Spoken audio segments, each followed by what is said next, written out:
ನಮಸ್ಕಾರ ವೀಕ್ಷಕರೇ, the federal ಕರ್ನಾಟಕಕ್ಕೆ ಸ್ವಾಗತ. ನಾನು ವಿಜಯ್ ಜೊನಳ್ಳಿ. ಸಾಕಷ್ಟು ಕುತೂಹಲ ಕೆರಳಿಸಿದ್ದಂತಹ ಒಳ ಮೀಸಲಾತಿ ಕಗ್ಗಂಟು ಸಂಬಂಧಪಟ್ಟಂತೆ, ಒಳ ಮೀಸಲಾತಿ ಸಂಬಂಧಪಟ್ಟಂತೆ ಸರ್ಕಾರ ಇಂದು ವಿಶೇಷ ಸಚಿವ ಸಂಪುಟ ಸಭೆಯಲ್ಲಿ ಮಹತ್ವದ ತೀರ್ಮಾನವನ್ನು ತೆಗೆದುಕೊಂಡಿರುವಂತದ್ದು.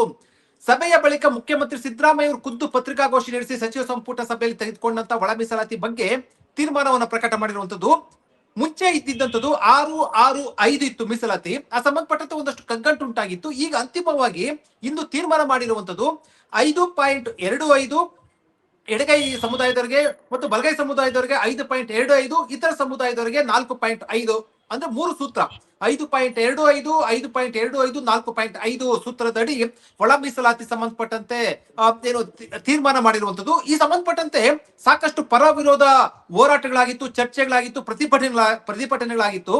ಈ ಸಂಬಂಧಪಟ್ಟಂತೆ ನಮ್ಮ ಜೊತೆ ಮಾತಾಡೋಕೆ ಮಾದಿಗ ಸಂಘಟನೆಗಳ ಒಕ್ಕೂಟದ ರಾಜ್ಯ ಸಂಚಾಲಕರಾದಂತ ಕೇಶವಮೂರ್ತಿ ಅವರು ನಮ್ಮ ಜೊತೆ ಇದ್ದಾರೆ. ಈ ಮೀಸಲಾತಿ ತೀರ್ಮಾನದ ಬಗ್ಗೆ ಏನ್ ಹೇಳ್ತಾರೆ ಅಂತ ಕೇಳೋಣ.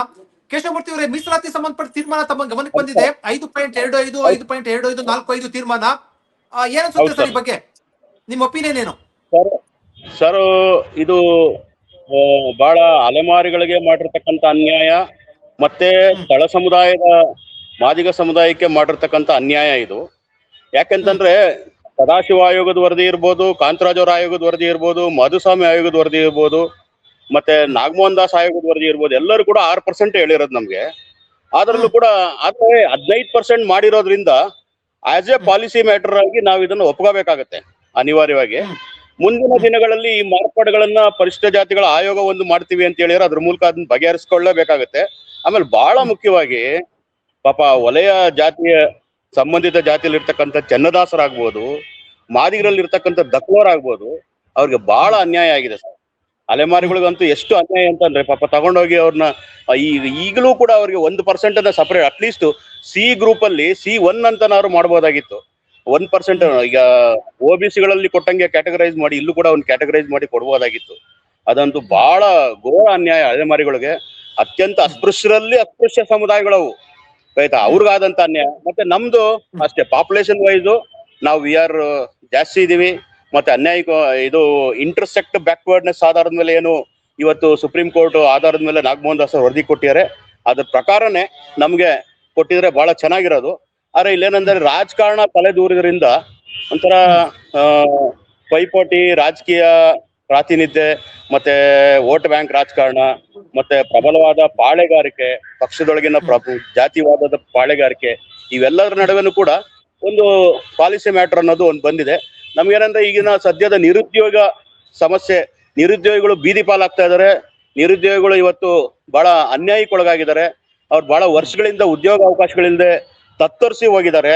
ಇಂಥ ಒಂದು ಸಮಯದಲ್ಲಿ ಆಸ್ ಎ ಪಾಲಿಸಿ ಮ್ಯಾಟರ್ ಆಗಿ ಅದನ್ನ ನಾವು ಒಪ್ಕೊಬರ್ತೀವಿ, ಒಳ ಮೀಸಲಾತಿ ವರ್ಗೀಕರಣ ಮಾಡೋದ್ರ ಮೂಲಕ ನೇಮಕಗಳನ್ನ ಮಾಡ್ಲಿ ಅಂತ ಅಂದ್ಬಿಟ್ಟು. ಆದ್ರೆ ಈ ಅನ್ಯಾಯನ ಕಡಾಖಂಡಿತವಾಗಿ ಸರಿಪಡಿಸಲೇಬೇಕಾಗುತ್ತೆ ಸರ್ಕಾರ. ಯಾಕಂದ್ರೆ ಅಸ್ಪೃಶ್ಯರಲ್ಲಿ ಅಸ್ಪೃಶ್ಯರಾದಂತ ಅಲೆಮಾರಿಗಳಿಗಾಗಲಿ ಅಥವಾ ಅತ್ಯಂತ ಹಿಂದುಳಿದಿರ್ತಕ್ಕಂಥ ಮಾದಿಗ ಸಮುದಾಯ ಮತ್ತು ಉಪಜಾತಿಗಳಿಗಾಗಲಿ, ವಲಯ ಸಮುದಾಯ ಮತ್ತು ಉಪಜಾತಿಗಳಿಗಾಗಲಿ ಯಾರಿಗೂ ಅನ್ಯಾಯ ಆಗದಂಗೆ ನೋಡ್ಕೋಬೇಕಾಗಿರೋದು ನಮ್ಮೆಲ್ಲರ ಕರ್ತವ್ಯ. ಅದ್ರ ಕಡೆ ನಾವು ಮುಂದಿನ ಹೋರಾಟ ಮಾಡೇ ಮಾಡ್ತೀವಿ. ಮುಂದಿನ ಹೋರಾಟ, ಮುಂದಿನ ಅಂಕಿ ಅಂಶಗಳು ಏನಿದೆ ಅದೆಲ್ಲವೂ ಕೂಡ ವೈಜ್ಞಾನಿಕವಾಗಿ ಪರಿಗಣಿಸಿ ಸರ್ಕಾರ ನಿರ್ಧಾರ ತಗೋಬೇಕಾಗತ್ತೆ.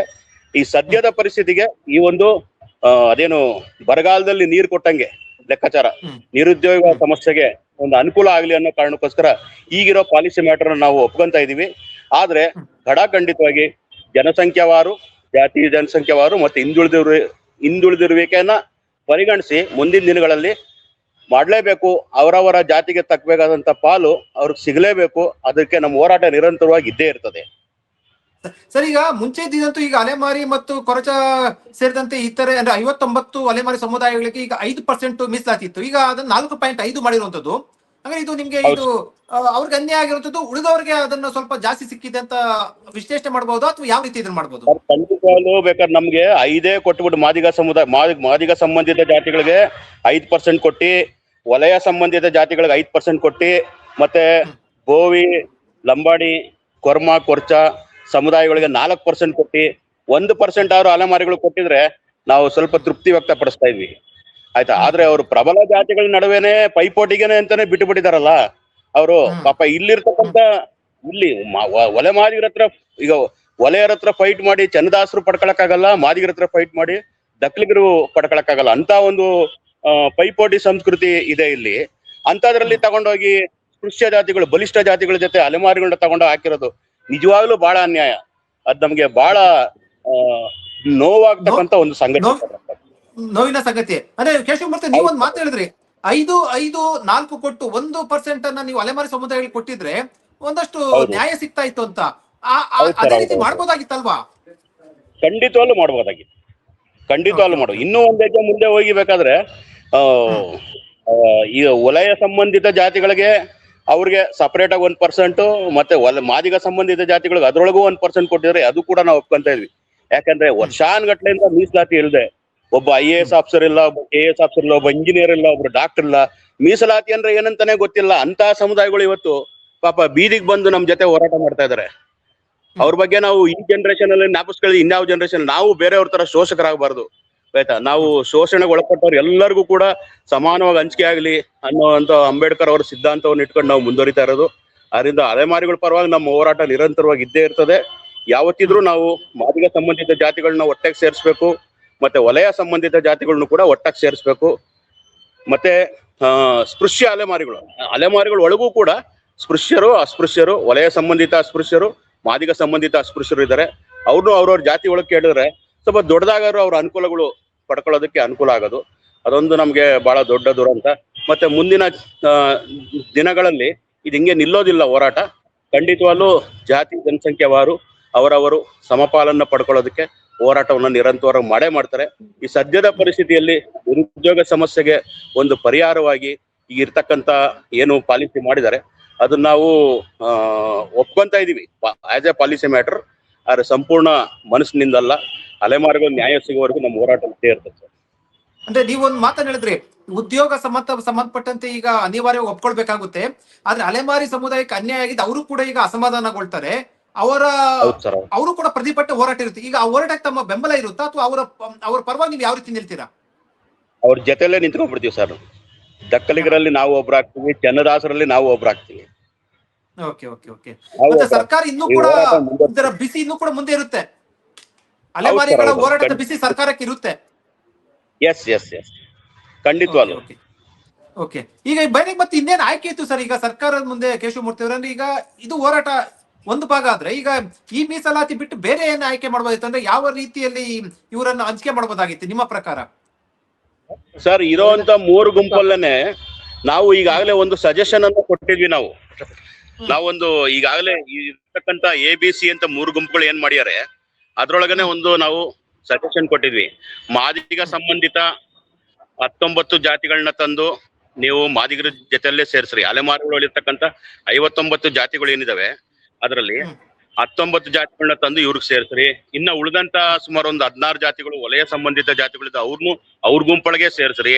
ಅವರು ಏನಾಗುತ್ತೆ ಏನಕ್ಕಂತಂದ್ರೆ ಅವ್ರಿಗೆ ಮೊದಲನೇ ಆದ್ಯತೆ ಆಗಿ ಸಿಗುತ್ತೆ. ಅವ್ರಿಗೆ ಈಗ ವಲಯ ಸಂಬಂಧಿತ ಜಾತಿ ಒಳಗೆ ಚನ್ನದಾಸರು ಸೇರಿದಾಗ, ಮಾದಿಗ ಸಂಬಂಧಿತ ಜಾತಿ ಒಳಗೆ ದಕ್ಕಲೋರು ಸೇರಿದಾಗ ಅವ್ರಿಗೆ ಮೊದಲನೇ ಆದ್ಯತೆ ಆಗಿ ಎಲ್ಲವೂ ಅವಕಾಶಗಳು ಬರ್ತವೆ. ಮತ್ತೆ ಬಹಳ ವರ್ಷಗಳಿಂದ ಜನರೇಷನ್ ಟು ಜನರೇಷನ್ಸ್ ಅವರು ಶೋಷಣೆ ಖಂಡಿತವಾಗೂ ಈ ಅನ್ಯಾಯ ವಿರುದ್ಧ ನಾವು ನಿರಂತರವಾಗಿ ಹೋರಾಟ ಮಾಡೇ ಮಾಡ್ತೀವಿ ಅಂತ ಅಂದ್ಬಿಟ್ಟು ಸರ್ಕಾರಕ್ಕೆ ಎಚ್ಚರಿಕೆಯನ್ನು ಕೊಡ್ತಾ, ಇದು ಸಾಮಾಜಿಕ ನ್ಯಾಯ ಐತಿಹಾಸಿಕ ಹೋರಾಟ. ಇದು ದಲಿತ ಚಳವಳಿಯ ಇನ್ನೊಂದು ಭಾಗ ಒಳ ಮೀಸಲಾತಿ ಹೋರಾಟ. ಇದಕ್ಕೆ ಐತಿಹಾಸಿಕವಾದ ಮೆರಗನ್ನ ಕೊಡ್ಲೇಬೇಕು. ಆದ್ರಿಂದ ಐತಿಹಾಸಿಕವಾಗಿ ಈ ಶೋಷಣೆ ವಿರುದ್ಧ ನಾವು ಖಂಡಿತವಾಗ್ಲೂ ಮುಂದಿನ ದಿನಗಳಲ್ಲಿ ಹೋರಾಟ ಮುಂದುವರಿಸ್ತೀವಿ ಅಂತ ಹೇಳ್ಬಿಟ್ಟು ಸರ್ಕಾರಕ್ಕೆ ಎಚ್ಚರಿಕೆಯನ್ನು ಕೊಡ್ತಾ ಇದ್ದೀವಿ. ಈಗ ಸಭೆ ಏನಾದ್ರು ಮಾಡ್ತೀವ ತಮ್ಮ ಒಂದು ಸಂಘಟನೆ ಮೂಲಕ ಅಥವಾ ತಮ್ಮ ಒಂದು ಏನು ಹೋರಾಟ ಇತ್ತಲ್ವಾ, ಆ ಹೋರಾಟ ಮತ್ತೆ ಸಭೆ ಸೇರ್ತೀರ? ಮುಂದಿನ ನಡೆ ಅಥವಾ ಮುಂದಿನ ಈಗ ಯಾವ ರೀತಿ ನೀವು ಹೋರಾಟ ಮಾಡ್ಬೇಕು ಏನು ಅಲೆಮಾರಿ ಸಮುದಾಯ ಸಂಬಂಧಪಟ್ಟಂತೆ ಅದಕ್ಕೇನೋ ಸಭೆ ಸೇರಿಸ್ತಾ ಇದೀರಾ? ಮುಂದಿನ ಈಗ ನಿಮ್ಮ ಅಲೆಮಾರಿ ಸಮುದಾಯದ ಪರವಾಗಿ ಯಾವ ರೀತಿ ಹೋರಾಟ ಮಾಡ್ತೀರಾ ಸರ್? ಮುಂದೆ ನಾವು ಒಂದು 2-3 ದಿನದಲ್ಲೇನೆ ಸಭೆನ ಕರ್ಕೊಂತಾ ಇದೀವಿ. ನಾವೆಲ್ಲರೂ ಕೂಡ ಯಾವ ರೀತಿ ಅಲೆಮಾರಿಗಳ ಜೊತೆ ನಿಂತ್ಕೋಬೇಕು ಹೋರಾಟಕ್ಕೆ ಅನ್ನೋದನ್ನ ತೀರ್ಮಾನ ತಗೊಂಡು ಒಟ್ಟಾರೆ ಅವ್ರ ಜೊತೆ ನಿರಂತರವಾಗಿ ಅಲೆಮಾರಿಗಳ ಪರವಾಗಿ ನಾವು ಹೋರಾಟಕ್ಕೆ ನಿಂತ್ಕೊಂತೀವಿ.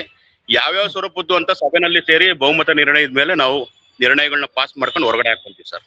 ಸರಿ, ಹಂಗಾರೆ ಈಗ ಮಾದಿಗ ಸಂಘಟನೆಗಳ ಒಕ್ಕೂಟದಿಂದ ಈ ಒಂದು ನಿರ್ಧಾರವನ್ನ ಒಂದ್ ರೀತಿಯಲ್ಲಿ ಅಂದ್ರೆ ಪೂರ್ಣ ಪ್ರಮಾಣದ ಮನಸ್ಸಿಂದ ಒಪ್ಪಿದ್ದೀರಾ ಅಥವಾ ಅನಿವಾರ್ಯವಾಗಿ ಒಪ್ಕೊಳ್ಳುವಂತ ಪರಿಸ್ಥಿತಿ ಇದೆಯಾ? ಸರ್, ಅನಿವಾರ್ಯವಾಗಿ ಒಪ್ಪುವಂತ ಪರಿಸ್ಥಿತಿ, ಪೂರ್ಣ ಪ್ರಮಾಣದಿಂದ ಯಾರು ಒಪ್ಕೊಂಡಿಲ್ಲ ಈ ಒಂದು ನಿರ್ಧಾರನ. ಯಾಕೆಂದ್ರೆ ಇದು it is not legal, it is totally unconstitutional ಮಾಡಿರ್ತಕ್ಕಂಥದ್ದು ಇದು. ಯಾಕಂತಂದ್ರೆ ಸುಪ್ರೀಂ ಕೋರ್ಟ್ ನ ಲಾಸ್ ನ ವೈಲೇಟ್ ಮಾಡಿದ್ದಾರೆ. 3 ಆಯೋಗಗಳ ವರದಿಯನ್ನ ಕಸದ ಬುಟ್ಟಿಗೆ ಹಾಕಿದ್ದಾರೆ. ಇದನ್ನ ಇಶ್ಯೂನ ಕಂಪ್ಲೀಟ್ ಆಗಿ ಪೊಲಿಟಿಸೈಸ್ ಮಾಡಿ ಪೊಲಿಟಿಕಲ್ ಪಾರ್ಟೀಸು ಒಳಗಡೆ ಇರ್ತಕ್ಕಂಥ ಪಾಳೆಗಾರಿಕೆ ಮತ್ತೆ ವೋಟ್ ಬ್ಯಾಂಕ್ ರಾಜಕಾರಣದ ಆಧಾರದ ಮೇಲೆ ಈ ಒಂದು ಒಳ ಮೀಸಲಾತಿ ವರ್ಗೀಕರಣವನ್ನ ಮಾಡಿರ್ತಕ್ಕಂಥದ್ದು. It is totally unconstitutional. ಆದ್ರೂ ಕೂಡ ನಾವು ಅನಿವಾರ್ಯವಾಗಿ ಆಸ್ ಎ ಪಾಲಿಸಿ ಮ್ಯಾಟರ್ ನಿರುದ್ಯೋಗಿಗಳಿಗೋಸ್ಕರ ಕರ್ನಾಟಕ ರಾಜ್ಯದಲ್ಲಿ ನಿರುದ್ಯೋಗಿಗಳು ಬೀದಿಗೆ ಬಂದು ಸಾಯುವಂತ ಪರಿಸ್ಥಿತಿ ನಿರ್ಮಾಣ ಆಗಿದೆ.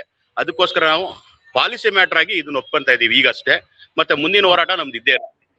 ಅಂದ್ರೆ ಸರ್ಕಾರ ಕೂಡ ಗೊತ್ತಿತ್ತು ಇವ್ರು ಅನಿವಾರ್ಯ ಒಪ್ಕೊಳ್ತಾರೆ, ಸ್ವಲ್ಪ ಎಳೆದು ತಗೊಂಡ್ಕೊಂಡ್ ಬಂದು ಪರಿಸ್ಥಿತಿ ನಿರ್ಮಾಣ ಮಾಡಿ, ಅನಿವಾರ್ಯವಾಗಿ ಒಪ್ಪುವಂತ ಪರಿಸ್ಥಿತಿ ನಿರ್ಮಾಣ ಮಾಡಿ, ಸರ್ಕಾರನೇ ಗೊಂದಲಗಳನ್ನ ಸೃಷ್ಟಿ ಮಾಡಿ, ಸರ್ಕಾರನೇ ಹೈಕೋರ್ಟ್ ಹೋಗಂಗ್ ಮಾಡಿ, ಸರ್ಕಾರನೇ ಮಿಸ್ಟೇಕ್ಸ್ ಮಾಡಿ, ಆಯ್ತಾ ಸುಪ್ರೀಂ ಕೋರ್ಟ್ ನ ಎಲ್ಲಾ ರೂಲ್ಸ್ ಅಂಡ್ ರೆಗ್ಯುಲೇಷನ್ಸ್ ಅನ್ನು ವೈಲೇಟ್ ಮಾಡಿ ಇವತ್ತು ಈ ಒಂದು ಅನಿವಾರ್ಯ ಪರಿಸ್ಥಿತಿ ತಂದು ನಮ್ಮನ್ನ ಒಪ್ಸುವಂತ ಕೆಲಸ ಮಾಡಿರೋದು. ಇದು ಮುಂದೆ ಚುನಾವಣೆಯಲ್ಲಿ ಒಂದಷ್ಟು ಪರಿಣಾಮ ಬೀರುತ್ತಂತ ಅನ್ಸುತ್ತಾ? ಖಂಡಿತವಲ್ಲ ಸರ್. ಮುಂದಿನ ದಿನಗಳಲ್ಲಿ ನಾವು ಏನು ವೋಟ್ ಬ್ಯಾಂಕ್ ಆಗಿ ಅಂದ್ರೆ ಅಸಂಘಟಿತ ವೋಟ್ ಬ್ಯಾಂಕ್ ಅಲ್ಲಿ ನಾವು ಸ್ವಲ್ಪ ಅಸಂಘಟಿತರಿದೀವಿ. ತಳ ಸಮುದಾಯಗಳು ಅನ್ಆರ್ಗನೈಸ್ ಸೆಕ್ಟರ್ ಆಗಿರೋದ್ರಿಂದ ಮುಂದಿನ ದಿನಗಳಲ್ಲಿ ನಾವು ವೋಟ್ ಬ್ಯಾಂಕ್ ಆಗಿ ನಾವು ಆರ್ಗನೈಸ್ ಆಗಿ ನಮ್ಮ ಹಕ್ಕುಗಳನ್ನ ನಾವು ಈಡೇರಿಸ್ಕೊಳ್ಳೋದು ಖಂಡಿತವಾಗ್ಲೂ ನಾವು ಮಾಡ್ತೀವಿ. ಈಗಾಗಲೇ 2004ರಿಂದ ಬಂದಂತ ಚುನಾವಣೆಗಳಲ್ಲಿ ಇತಿಹಾಸದಲ್ಲಿ ಇಂಟೆಲಿಜೆನ್ಸ್ ಅಲ್ಲೂ ಕೂಡ ದಾಖಲೆ ಆಗಿದೆ. ಏನೋ ಸಮ್ ಕೈಂಡ್ ಆಫ್ ಪರ್ಸೆಂಟೇಜ್ ನಾವು ಸರ್ಕಾರನ ಕೆಳಗಿಳಿಸೋದು ಮತ್ತೆ ಸರ್ಕಾರನ ಕಳಿಸೋದು ಎರಡೂ ಕೆಲಸ ಮಾಡಿದೀವಿ. ಇನ್ ಮುಂದಿನ ದಿನಗಳಲ್ಲಿ ನಮ್ಗೆ ಬೇಕಾದಂತ ಸರ್ಕಾರನ ಆಯ್ಕೆ ಮಾಡ್ಕೊಳ್ಳೋ ಮಟ್ಟಕ್ಕೆ ರಾಜಕೀಯವಾಗಿ ಸಂಘಟಿತರಾಗಿ ನಾವು ಹೋರಾಟವನ್ನ ಮಾಡ್ತೀವಿ ಅಂತ ಅನ್ಬಿಟ್ಟು ಈ ತಮ್ಮ ಮುಂದೆ ಹೇಳೋದಕ್ಕೆ ಇಷ್ಟಪಡ್ತಾ ಇದ್ದೀನಿ ಸರ್. ನಿಮ್ಮ ಸಮುದಾಯದ ಶಾಸಕರು ಮತ್ತು ಸಚಿವರಿಗೆ ಏನ್ ಹೇಳಕ್ ಬಯಸ್ತೀರಾ?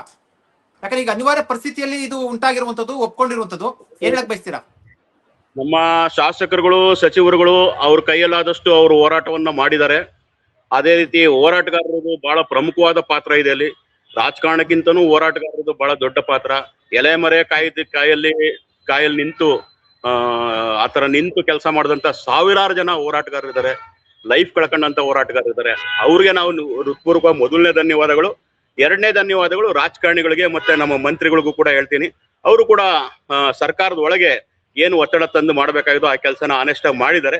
ಅದಕ್ಕೆ ಅವ್ರಿಗೂ ಕೂಡ ನಾವು ಧನ್ಯವಾದಗಳನ್ನ ಹೇಳ್ತೀವಿ ಸರ್. ಒಟ್ಟಾರೆ ನಿಮ್ಗೆ ಅನಿವಾರ್ಯ ಪರಿಸ್ಥಿತಿಯಲ್ಲಿ ಒಪ್ಕೊಳ್ಳುವಂತ ಪರಿಸ್ಥಿತಿ ಸೃಷ್ಟಿಯಾಗಿದೆ, ನಿರ್ಮಾಣ ಮಾಡಿ ಒಪ್ಪಿಸಲಾಗಿದೆ. ಇದು ಇತಿಹಾಸ. ಇದು ಯಾರು ಬದಲಾವಣೆ ಮಾಡಕ್ಕಾಗಲ್ಲ. ಓಕೆ, ತುಂಬಾ ಧನ್ಯವಾದ ಕೇಶವಮೂರ್ತಿ ಅವರೇ, ಮಾತಾಡೋದಕ್ಕೆ ತುಂಬಾ ಧನ್ಯವಾದ. Thank you sir.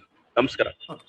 ನಮಸ್ಕಾರ. ಇದು ಮಾದಿಗ ಸಮುದಾಯದ ಮಾದಿಗ ಸಂಘಟನೆಗಳ ಒಕ್ಕೂಟದ ರಾಜ್ಯ ಸಂಚಾಲಕರಾದಂತ ಕೇಶವಮೂರ್ತಿ ಅವರ ಅಭಿಪ್ರಾಯ. ಅವರು ಮುಂಚಿನಲ್ಲೂ ಕೂಡ ಒಳ ಮೀಸಲಾತಿ ಸಂಬಂಧಪಟ್ಟಂತೆ ಹೋರಾಟದಲ್ಲಿ ಪ್ರಮುಖ ಪಾತ್ರವನ್ನ ವಹಿಸಿದ್ದಂತವರು. ಇವರು ಒಂದು ಮಾತನ್ನ ಹೇಳಿದ್ರು, ಈ ಮೀಸಲಾತಿ ತಂದಿದ್ದಾರಲ್ಲ ಇದು ಪೂರ್ಣ ಪ್ರಮಾಣದಲ್ಲಿ ಒಪ್ಕೊಳ್ಳುವಂತದ್ದಲ್ಲ, ಆದ್ರೆ ನೇಮಕಾತಿ ವಿಚಾರ ಸೇರಿದಂತೆ ಒಂದಷ್ಟು ವಿಚಾರಗಳಿರುವಂತ ಹಿನ್ನೆಲೆಯಲ್ಲಿ ಅನಿವಾರ್ಯವಾಗಿ ಈ ಒಂದು ಮೀಸಲಾತಿಯನ್ನು ಒಪ್ಕೊಳ್ತಾ ಇದ್ದೀವಿ.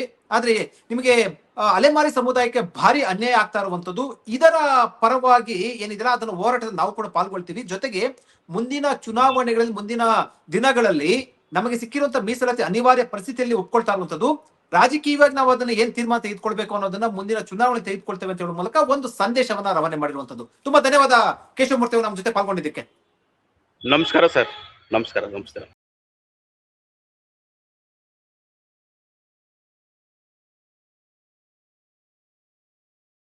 ಹೆಚ್ಚಿನ ಸುದ್ದಿ ಅಪ್ಡೇಟ್ಗೆ ಈಗಲೇ the federal Karnataka YouTube page ಅನ್ನು ಸಬ್ಸ್ಕ್ರೈಬ್ ಮಾಡಿ.